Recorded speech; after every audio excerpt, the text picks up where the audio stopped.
So AC improve பண்ணுறதுக்காக first ஸ்டெப்பாக இந்த கண்டென்சரையும் ஃபேனையும் நம்ம ரீப்ளேஸ் பண்ண போகிறோம்.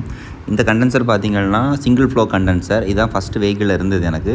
அது மாதிரி வெளியே இருக்க கண்டென்சர் ஃபேன் வந்து ஒரிஜினல் ஃபேன், அம்பாசிடரோட ஒரிஜினல் கண்டென்சர் ஃபேன். ஸோ இதை தான் நான் ரீப்ளேஸ் பண்ணுறேன். ஸோ இதை ரீப்ளேஸ் பண்ணுறதுக்கு ஃபஸ்ட் ஆஃப் ஆல் என்ன செய்யணும்னா ஏசி கேஸை ரிலீஸ் பண்ணி விட்டுக்கிட்டு இந்த கண்டென்சர் ஃபேனை ஃபஸ்ட் ரிமூவ் பண்ணணும். தென் இந்த கண்டென்சரை ரிமூவ் பண்ணணும். ஸோ ஏசி கேஸை ரிலீஸ் பண்ணும்போது ரொம்ப ஹை ப்ரெஷரில் இருக்கும். ஸோ நம்ம என்ன செய்யணும்னா அந்த நட்டை வந்து மெதுவாக ரிமூவ் பண்ணி விட்டாச்சுன்னா அது மெதுவாக அந்த கேஸ் நம்ம அதாவது சைக்கிள் டியூப்லேருந்து காற்று போகிற மாதிரி அதை ரிலீஸ் பண்ணி விடணும். இதுதான் ஃபஸ்ட் ஸ்டெப் ப்ராசஸ். ஸோ அடுத்தால பார்த்திங்கன்னா இந்த கண்டென்சர் நம்ம எக்ஸிஸ்டிங் கண்டென்சரை கலத்தியாச்சு. ஸோ இதோட மெஷர்மெண்ட் பார்த்திங்கன்னா அதாவது லெஃப்ட்லேருந்து ரைட்டோட அதோட மெஷர்மெண்ட் பார்த்திங்கன்னா 18 இன்ச்சஸ் வரும். இதோட ஹைட் வந்து எப்போவுமே 14 இன்ச்சஸ் தான். இது காமன். ஸோ இப்போ என்ன பண்ணுறோம்னா இந்த எக்ஸிஸ்டிங் கண்டென்சரை ரிமூவ் பண்ணிக்கிட்டு நான் வாங்கின மல்டி ஃப்ளோ கண்டென்சரை ப்ளேஸ் பண்ணி பார்க்குறேன். என்ன பொசிஷனில் வச்சா அது கரெக்டாக இருக்கும் அப்படிங்கிறத ப்ளேஸ் பண்ணி பார்க்குறேன்.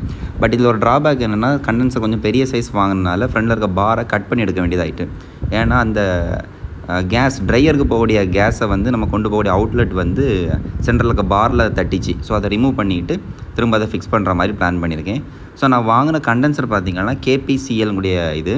இதோட சைஸ் வந்து பார்த்திங்கன்னா 21 inches from left to right and height வந்து 14 இன்ச்சஸ். 14 இன்ச்சஸ் வந்து காமன் சைஸ் தான். எல்லா காருக்கும் மேக்ஸிமம் 14 இன்ச்சஸ். இனோவாவுக்கு மட்டும்தான் அந்த ஹைட்டோட டிஃபரன்ஸ் வரும்.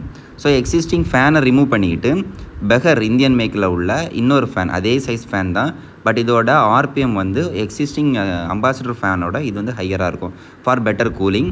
ஸோ இன்ஜினும் பெட்டர் கூலிங் கிடைக்கும்.